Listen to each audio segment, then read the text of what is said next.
Hello everybody, welcome to ఇచ్ముక్కు Telugu channel. మనం ప్రతిరోజు మన ఛానల్ ద్వారా నిఫ్టీ అండ్ బ్యాంక్ నిఫ్టీ చార్ట్ను అనాలిసిస్ చేస్తున్నాం based on option chain data ప్రకారం. అందులో భాగంగా రేపు ఎలా ఉండబోతుందో ఒకసారి అనాలిసిస్ చేద్దాం.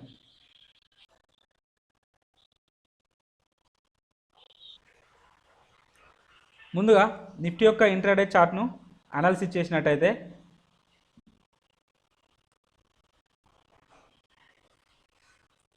సో ప్రైస్ అనేది సిపిఆర్ విత్ నిన్నటి సిపిఆర్తో పోల్చుకున్నప్పుడు ఈరోజు లోయర్ వాల్యూ సిపిఆర్ రావడం జరిగింది. అలాగే ప్రైస్ అనేది విత్ ఇన్ ద సిపిఆర్ అయితే ఓపెన్ కావడం జరిగింది. With in the CPR open అయినప్పుడు మనం ఏం చెప్పాము, జస్ట్ మొన్ననే డిస్కషన్ చేశాము ఒక strategy, CPR scalping strategy discussion చేయడం.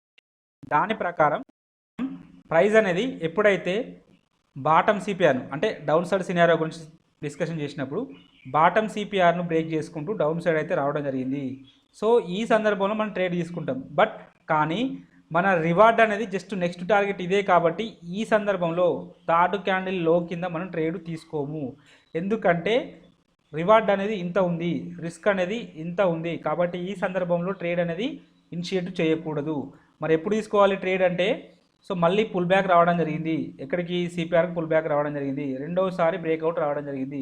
సో ఇది మన యొక్క ఎంట్రీ పాయింట్, ఇది మన యొక్క స్టాప్ లాస్. దీనికి 1:1 టైం 1:1 టైం రివార్డ్ అయితే ఉండడం జరిగింది. చూడండి ఈజీగా నెక్స్ట్ పైవట్ పాయింట్ ఇది.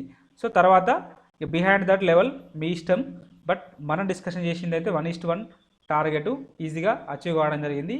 ఇలా సిపిఆర్ ఇండికేటర్ ప్రకారం లాస్ట్ మనం డిస్కషన్ చేసిన స్ట్రాటజీ అయితే వర్కౌట్ కావడం జరిగింది. క్యామరీల ఇండికేటర్ని కూడా ఒకసారి యూజ్ చేద్దాం.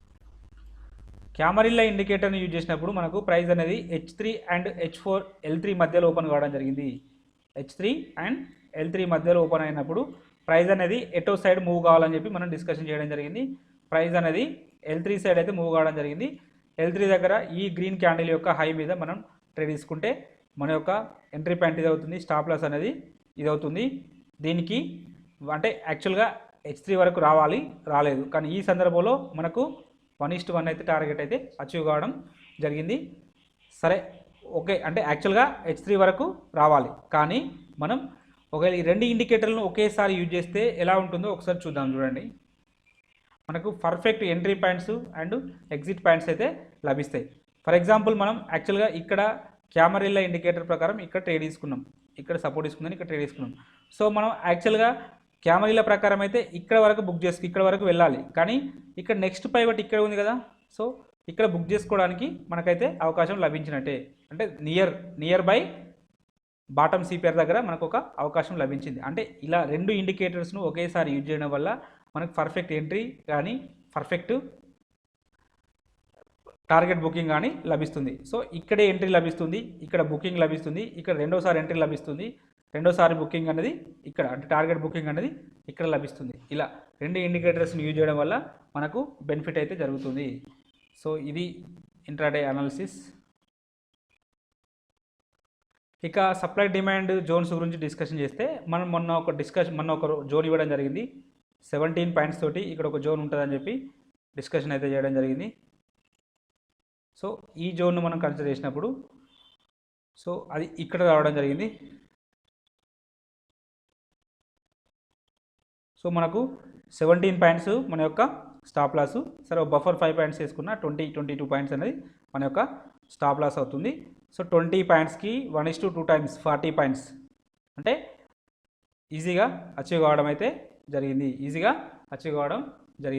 సెకండ్ టైం రియాక్షన్ వచ్చినప్పుడు కూడా రావడం జరిగింది, బట్ థర్డ్ టైం అనేది ఫెయిల్ అయితే కావడం జరిగింది. ఫస్ట్ టైం ఎక్కువ ప్రాబబిలిటీ ఉంటుంది, సెకండ్ టైం అనేది ప్రాబబిలిటీ తగ్గిపోతుంది, థర్డ్ టైం అనేది ఖచ్చితంగా ఉండకపోవడానికే ఛాన్సెస్ అయితే ఎక్కువగా ఉంటుంది. సో ఇలాగ మరి సప్లై జోన్కి అయితే ప్రైస్ అనేది రీచ్ కాలేదు. సో మేబీ రేపటి రోజున కానీ ఎల్లుండి రోజున కానీ ప్రైజెస్ అనేవి ఇక్కడికి వెళ్తే మాత్రం రియాక్షన్ ఉండడానికి అయితే అవకాశం అయితే ఉన్నది. ఇక రేపటి రోజున సప్లై జోన్స్ డిమాండ్ జోన్స్ గురించి డిస్కషన్ చేసినట్టయితే లాస్ట్ ఏదైతే జోన్ ఉందో సప్లై జోను, అదే జోను ఇంకా టెస్ట్ చేయలేదు కాబట్టి ఈ జోనే వ్యాలిడ్గా ఉంది. సో ఈ జోన్ అనేది అయిపోయింది కాబట్టి దీనికి వ్యాలిడిటీ లేదు. నెక్స్ట్ అనేది నెక్స్ట్ జోన్ అనేది ఇక్కడ ఉన్నది, నెక్స్ట్ జోన్ అనేది డిమాండ్ జోన్ అనేది ఇక్కడ ఉన్నది. సో ఫస్ట్ ఒక 10 పాయింట్స్ తోటి ఉన్నది.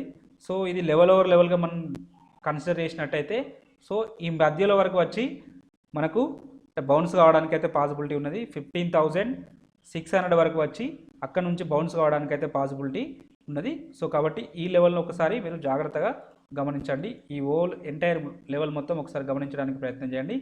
సో ఇంత పెద్దగా ఉన్నప్పుడు సో ఇక్కడ ట్రేడ్ తీసుకునే బదులు ఈ మధ్యలో ట్రేడ్ తీసుకుంటే మనకు ఎక్కువ అంటే స్టాప్ లాస్ హిట్ కాకుండా లేదా స్టాప్ లాస్ అనేది బిగ్గా ఉండడానికి పాసిబిలిటీ ఉంటుంది. సో రిస్క్ అనేది తగ్గడానికి అవకాశం అయితే ఉంటుంది. సో ఈ మిడ్ పాయింట్ను ట్రేడ్గా కన్సిడర్ చేయడానికి ప్రయత్నం చేయండి. సో ఈ రెండు క్వాలిటీ జోన్స్, ఈ జోన్స్ని అయితే మార్క్ చేసుకోండి. ఇక ఆప్షన్ చైన్ డాటాలోకి వెళ్ళిపోయినప్పుడు నిఫ్టీ యొక్క కాల్ సైడ్లో హైయెస్ట్ ఓపెన్ ఇంట్రెస్ట్ అనేది 15,800 దగ్గర ఉంది. సెకండ్ హైయెస్ట్ ఓపెన్ ఇంట్రెస్ట్ అనేది ఇక్కడ ఉన్నది. థర్డ్ హైయెస్ట్ ఓపెన్ ఇంట్రెస్ట్ అనేది ఇక్కడ ఉన్నది. సో కాబట్టి నిఫ్టీ అనేది అప్ సైడ్ వస్తే ఫస్ట్ రెసిస్టెన్స్ ఇక్కడ ఉంటుంది, సెకండ్ రెసిస్టెన్స్ ఇక్కడ ఉంటుంది, థర్డ్ రెసిస్టెన్స్ ఇక్కడ ఉండడానికి అవకాశం అయితే ఉంటుంది. వీటిలో సిగ్నిఫికెంట్గా ఒకే రోజు హైయెస్ట్ ఓపెన్ ఇంట్రెస్ట్ అనేది ఇక్కడ బిల్డప్ అయింది. కాబట్టి 15,800 అనేది స్ట్రాంగ్ రెసిస్టెన్స్ లాగా యాక్ట్ చేయడానికి అవకాశం ఉన్న లెవెలు.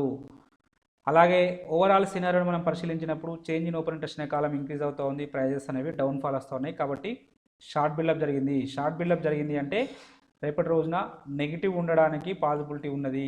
సో నిఫ్టీ అనేది డౌన్ సైడ్ వెళ్ళడానికే అవకాశం అయితే ఉన్నది. ఒకసారి పుట్ సైడ్ డాటాను కూడా కన్సిడర్ చేద్దాం. పుట్ సైడ్లో హైయెస్ట్ ఓపెన్ ఇంట్రెస్ట్ అనేది ఇక్కడ ఉన్నది, 700 దగ్గర ఉన్నది. సెకండ్ హైయెస్ట్ ఓపెన్ ఇంట్రెస్ట్ అన్నది ఇక్కడ ఉన్నది, 500 దగ్గర ఉన్నది. థర్డ్ హైయెస్ట్ ఓపెన్ ఇంట్రెస్ట్ అనేది ఇక్కడ ఉన్నది. సో నిఫ్టీ అనేది డౌన్ సైడ్ వస్తే ఫస్ట్ సపోర్ట్ ఇక్కడ ఉంటుంది, సెకండ్ సపోర్ట్ ఇక్కడ ఉంటుంది, థర్డ్ సపోర్టు ఇక్కడ ఉండడానికి పాసిబిలిటీ ఉన్నది. వీటిలో సిగ్నిఫికెంట్గా ఒకే రోజు హైయెస్ట్ ఓపెన్ ఇంట్రెస్ట్ అనేది ఇక్కడ బిల్డప్ కావడం జరిగింది. కాబట్టి 15,700 అనేది స్ట్రాంగ్ సపోర్ట్ లాగా యాక్ట్ చేయడానికి అవకాశం ఉన్న లెవెలు. అలాగే ఓవరాల్ సినారియోని మనం పరిశీలించినప్పుడు చేంజ్ ఇన్ ఓపెన్ ఇంట్రెస్ట్ అనే కాలం ఇంక్రీజ్ అవుతూ ఉంది, ప్రైజెస్ అనేవి డౌన్ ఫాల్ వస్తూ ఉన్నాయి. కాబట్టి షార్ట్ బిల్డప్ జరిగింది. పుట్ సైడ్ షార్ట్ బిల్డప్ జరిగింది అంటే పాజిటివ్ ఉంటుంది. వీళ్ళేమో నెగిటివ్ అంటున్నారు, వీళ్ళేమో పాజిటివ్ అంటున్నారు. కాబట్టి సైడ్ వేస్ కూడా అవకాశం అయితే ఉంటుంది. చూద్దాం ఏం జరుగుతుందో. సరే, ఇచ్చుముఖి ఇండికేటర్ ప్రకారం కూడా అనాలిసిస్ చేద్దాం, మనకి ఇంకా క్లారిటీ వస్తుంది.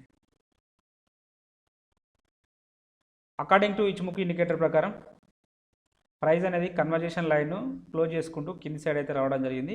సో నిన్న మనం డిస్కషన్ చేసినాం, ఒకవేళ ఎల్లో అనేది బ్రేక్అవుట్ అయితే కన్వర్జేషన్ లైన్ ఇక్కడ కరెక్ట్ ఇక్కడ వరకు ఫ్లాట్గా ఉండే వరకు వస్తుందని చెప్పాము, అక్కడ వరకే రావడం జరిగింది. సో ఎనీహౌ రేపటి రోజున ఒకవేళ ఈ లో కూడా బ్రేక్అవుట్ అయితే, ఇవాళటి లో అనేది కూడా బ్రేక్అవుట్ అయితే ఫర్దర్గా ఈ బేస్ లైన్ వరకు రావడానికి ఛాన్సెస్ ఉన్నది. బేస్ లైన్ వచ్చేసి 15,600 వరకు రావడానికి పాసిబిలిటీ ఉన్నది. సో ఇక్కడికి వచ్చి ఇక్కడ సపోర్ట్ తీసుకోవడానికి అవకాశం అయితే ఉంటుంది. సో ఇందాక మనం డిమాండ్ జోన్ కూడా అక్కడే ఉన్నది, కాబట్టి మేబీ ఇక్కడ వరకు రావడానికి అయితే పాసిబిలిటీ ఉన్నది. ఒకవేళ డౌన్ సైడ్ సినారియో గురించి మాట్లాడుకుంటే, ఒకవేళ అప్ సైడ్ వెళ్తే ఫర్దర్గా ఇక్కడ వరకు వెళ్ళడానికి అయితే పాసిబిలిటీ ఉన్నది. 15,950 వరకు వెళ్ళడానికి ఛాన్సెస్ అయితే ఉన్నది. సో ఫ్యూచర్ కుమో బుల్లిష్లో ఉన్నది, కాబట్టి రైజింగ్ కావడానికి అంటే ఒకవేళ గ్యాప్ అప్లో ఓపెన్ అయితే మాత్రం ఫర్దర్గా అప్ సైడ్ వెళ్ళడానికి పాసిబిలిటీ ఉంటుంది. ఒకవేళ గ్యాప్ డౌన్లో ఓపెన్ అయితే మాత్రం డౌన్ సైడ్ వెళ్ళడానికి అయితే పాసిబిలిటీ ఉంటుంది. వెళ్ళి ఇక్కడ సపోర్ట్ తీసుకోవడానికి అయితే ఒక అవకాశం అయితే ఉన్నది. వన్స్ ఈ 15,600 అనే లెవెల్ అనేది అంటే 594 అనే లెవెల్ బ్రేక్అవుట్ అయితే మాత్రం ఫర్దర్గా డౌన్ సైడ్ అంటే ఇక్కడ వరకు రావడానికి అయితే పాసిబిలిటీ ఉంటుంది. 15,300 200 వరకు రావడానికి పాసిబిలిటీ అయితే ఉంటుంది. సరే, చూద్దాం ఏం జరుగుతుందో. ఒకసారి అవర్లీలో కూడా చూద్దాం. అవర్లీలో చూసినప్పుడు ప్రైజెస్ అనేవి విత్ ఇన్ ద క్లౌడ్లో ఉండడం జరిగింది. క్లౌడ్లో ఉన్నప్పుడు న్యూట్రల్ బుల్లిష్ అంటే అప్ సైడ్ అని చెప్పలేము, డౌన్ సైడ్ అని చెప్పలేము. బట్ ఫ్యూచర్ కుమో అనేది బెరిష్లో ఉన్నది. ఫ్యూచర్ కుమో బెరిష్లో ఉంటే ఏం జరుగుతుందో మనం ఆల్రెడీ ఈ ఫ్యూచర్ కుమో ఇంపార్టెన్స్ ఆఫ్ ది ఫ్యూచర్ కుమోలో డిస్కషన్ చేయడం జరిగింది. సో ఒకవేళ ప్రైజ్ అనేవి ఈ దీని కింద మాత్రం ట్రేడ్ అయితే ఫర్దర్గా ఇది ఇలా వస్తుంది, ఇలా వస్తే డెఫినెట్గా ఇక్కడ వరకు రావడానికైతే పాసిబిలిటీ ఉంటుంది. ఈ లెవెల్ వచ్చేసి 600 అంటే 500 600 దగ్గర ఉంది కాబట్టి 15,550 వరకు రావడానికైతే అవకాశం అయితే ఉంటుంది ఒకవేళ ఈ లో బ్రేక్అవుట్ అయితే ఫర్దర్గా. లేదు ఒకవేళ ఇక్కడే సపోర్ట్ తీసుకుంది అనుకుందాం, ఇక్కడే ఈ 600 దగ్గర సపోర్ట్ తీసుకుంది అనుకుందాం, ఇక్కడ సపోర్ట్ తీసుకుంది అనుకుందాం, ఇక్కడ సపోర్ట్ తీసుకుంటే ఫర్దర్గా ఇక్కడ ఈ బేస్ లైన్ ఉంది కదా, డేలో బేస్ లైన్ వరకు అంటే ఇక్కడ వరకు రావడానికి ఛాన్సెస్ అయితే ఉంటుంది. సో 15,780 ఆ లెవెల్ వరకు రావడానికి పాసిబిలిటీస్ ఉంటుంది. ఇంకా కొంచెం వెళ్తే ఇక్కడ వరకు వెళ్ళడానికి అయితే అవకాశం అయితే ఉంటుంది. 15,850 వరకు వెళ్ళడానికి పాసిబిలిటీ ఉంటుంది. ఇది నిఫ్టీ యొక్క సినారియో. బ్యాంక్ నిఫ్టీని డిస్కషన్ చేద్దాం. బ్యాంక్ నిఫ్టీ యొక్క ఇంట్రాడే చార్ట్ను అనాలిసిస్ చేద్దాం. అనాలిసిస్ చేసినప్పుడు ప్రైస్ అనేది నిన్న సిపిఆర్తో పోల్చుకున్నప్పుడు ఈరోజు సిపిఆర్ అనేది లోయర్ వాల్యూ సిపిఆర్ రావడం జరిగింది, ప్రైస్ అనేది సిపిఆర్ కింద ఓపెన్ కావడం జరిగింది. కాబట్టి ఆ సందర్భంలో మన వ్యూ అనేది బేరిష్ వ్యూ ఉంటుంది. సో ఫస్ట్ 3 క్యాండిల్స్ వరకు ఎలాంటి ట్రేడ్ తీసుకోము కాబట్టి సో ప్రైస్ అనేది ఇక్కడికి రీచ్ అయిపోయింది. సో మరి ఇలాంటి సందర్భంలో ఎలాంటి ట్రేడ్ తీసుకుంటే ప్రైస్ అనేది సిపిఆర్ పుల్ బ్యాక్ వచ్చినప్పుడు మాత్రమే ట్రేడ్ తీసుకోవడం జరుగుతుంది. సో కాబట్టి ఇక్కడ ట్రేడ్ అయితే ఇనిషియేట్ అవుతుంది. సో మన యొక్క స్టాప్ లాస్ అనేది ఇది అవుతుంది, సో టార్గెట్ అనేది ఇది అవుతుంది. సో కొంచెం దగ్గర వరకు కానీ లాస్ట్కు అంటే మన టార్గెట్ అనేది చివరన అచీవ్ కావడం జరిగింది అకార్డింగ్ టు సిపిఆర్ ప్రకారం. లేదా 1:1.5 బుక్ చేసుకుంటే ఇక్కడే రావడం జరిగింది. ఒకవేళ క్యామరీల ఇండికేటర్ యూజ్ చేసినట్టయితే ప్రైస్ అనేది ఇందులోనే క్యామరీల ఇండికేటర్ని కూడా నేను మిక్స్ చేసి యాడ్ చేయడం జరిగింది. క్యామరీల ఇండికేటర్ ప్రకారం ప్రైస్ అనేది H3 అండ్ L3 మధ్యలో ఓపెన్ కావడం జరిగింది. ఈ సందర్భంలో మనం ఎలాంటి ట్రేడ్ తీసుకుంటాం, ప్రైస్ అనేది ఐదర్ L3 సైడ్ కానీ ఐదర్ H3 సైడ్ కానీ మూవ్ కావాలి. ఈ సందర్భంలో మనకు H3 సైడ్ అయితే మూవ్ కావడం జరిగింది. H3 దగ్గర రిజెక్షన్స్ క్యాండిల్ అయితే రావడం జరిగింది. సో ఇది మన యొక్క ఎంట్రీ పాయింట్ అవుతుంది, ఇది మీ యొక్క స్టాప్ లాస్ అవుతుంది. దీనికి 1:2 టైమ్స్ టార్గెట్ అనేది ఈజీగా అచీవ్ కావడం జరిగింది. సో ఈ 2 ఇండికేటర్స్ని యూజ్ చేస్తే ఇలాంటి బెనిఫిట్ కూడా అంటే మనకు క్లియర్ కట్గా ఎంట్రీ అండ్ ఎగ్జిట్ సిగ్నల్స్ మనకు ఐడెంటిఫై అవుతాయి. కాబట్టి 2 యూజ్ చేయడానికి ప్రయత్నం చేయండి. లేదా బిగినర్స్ మాత్రం 2 వేరుగా యూజ్ చేయడానికి ప్రయత్నం చేయండి. ఇంకా బిగినర్స్ ఎక్కువ శాతం కెమెరాలను యూజ్ చేయడానికి ప్రయత్నం చేయండి, మీకు ఒక కాన్ఫిడెన్స్ లెవెల్ అయితే పెరుగుతుంది. ఇక సప్లై జోన్స్ డిమాండ్ జోన్స్ గురించి డిస్కషన్ చేసినట్టయితే సో ప్రైస్ అనేది మనం ఎక్కడైతే supply zones demand zones draw చేశామో అక్కడికి వరకు రీచ్ కాలేదు.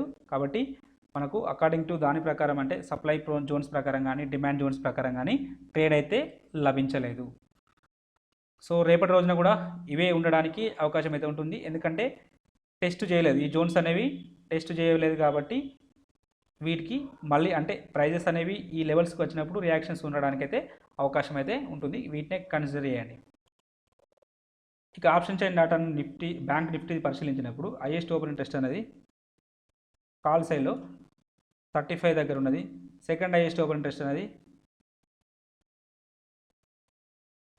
35.5 దగ్గర ఉన్నది. థర్డ్ హైయెస్ట్ ఓపెన్ ఇంట్రెస్ట్ అనేది 36 దగ్గర ఉన్నది. సో బ్యాంక్ నిఫ్టీ అనేది అప్ సైడ్ వస్తే ఫస్ట్ రెసిస్టెన్స్ ఇక్కడ ఉంటుంది, సెకండ్ రెసిస్టెన్స్ ఇక్కడ ఉంటుంది, థర్డ్ రెసిస్టెన్స్ ఇక్కడ ఉండడానికి అవకాశం అయితే ఉంటుంది. వీటిలో సిగ్నిఫికెంట్గా ఒకే రోజు హైయెస్ట్ ఓపెన్ ఇంట్రెస్ట్ అనేది ఇక్కడ బిల్డప్ కావడం జరిగింది. కాబట్టి ఈ 35,000 అనేది స్ట్రాంగ్ రెసిస్టెన్స్ లాగా యాక్ట్ చేయడానికి అవకాశం ఉన్న లెవెలు. అలాగే ఓవరాల్ సినారియోని మనం పరిశీలించినప్పుడు చేంజ్ ఇన్ ఓపెన్ ఇంట్రెస్ట్ అనే కాలం ఇంక్రీజ్ అవుతుంది, ప్రైజెస్ అనేవి డౌన్ఫాల్ వస్తుంది. కాబట్టి షార్ట్ బిల్డప్ జరిగింది అంటే నెగిటివ్ ఉండడానికి పాసిబిలిటీ ఉంటుంది. ఒకసారి పుట్ సైడ్ డాటాను కూడా కన్ఫర్మ్ చేసుకుందాం, మనకి ఇంకా క్లారిటీ రావడం జరుగుతుంది.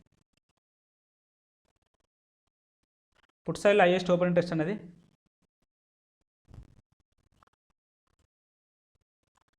34,500 దగ్గర ఉంది. సెకండ్ హైయెస్ట్ ఓపెన్ ఇంట్రెస్ట్ అనేది 34 దగ్గర ఉన్నది. థర్డ్ హైయెస్ట్ ఓపెన్ ఇంట్రెస్ట్ అనేది సో ఇక్కడ ఉంది.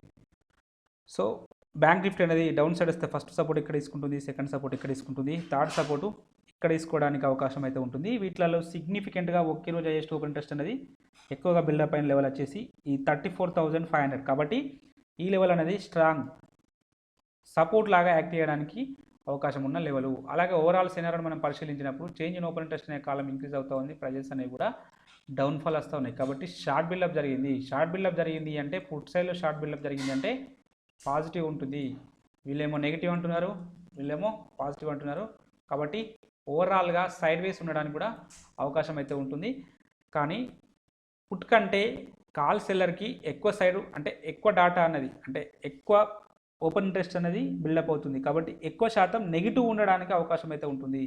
అంటే ఒక 2 అడుగులు అంటే 2 స్టెప్స్ అనేవి సెల్ సైడ్ వెళ్తే 1 స్టెప్ అనేది బై సైడ్ వెళ్తుంది. కాబట్టి ఓవరాల్గా ఎక్కువ శాతం సెల్ సైడ్ ఉండడానికే అవకాశం అయితే ఉంటుంది.